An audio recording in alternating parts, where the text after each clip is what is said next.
أكيد سمعتوا كتير عن السوق الصاعدة والسوق الهابطة، بس فكرتوا ليه بنقول ثور ودبة؟ ليه مش أسد وقرش أو نسر واتنين؟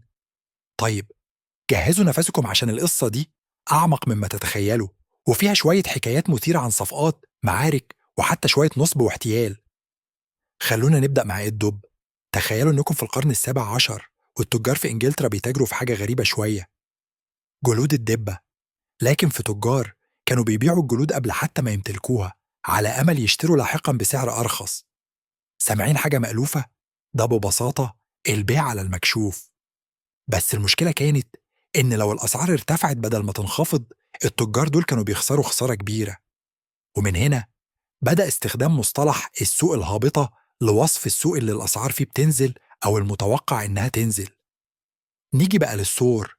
زمان كان في رياضة دموية اسمها مصارعة الدببة، كانوا بيخلوا الثور والدب يقاتلوا بعض، واللي لاحظوه وقتها إن الدب يهاجم بمخالبه هو الأسفل، لكن الثور يهاجم بقرونه الفوق.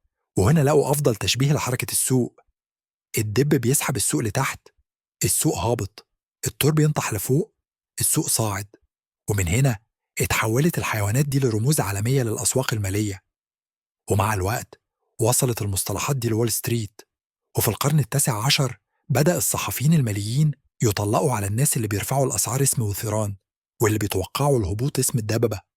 ومن وقتها أي حد في عالم التداول بيستخدم الرموز دي بدون ما يعرف إنها جاية من تجارة الجلود ومعارك الحيوانات الوحشية.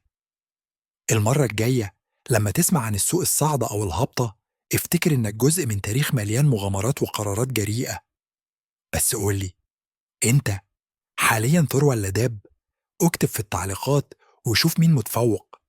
ولو حبيت القصص الاقتصادية المثيرة دي، اضغط اشتراك علشان يوصلك كل جديد.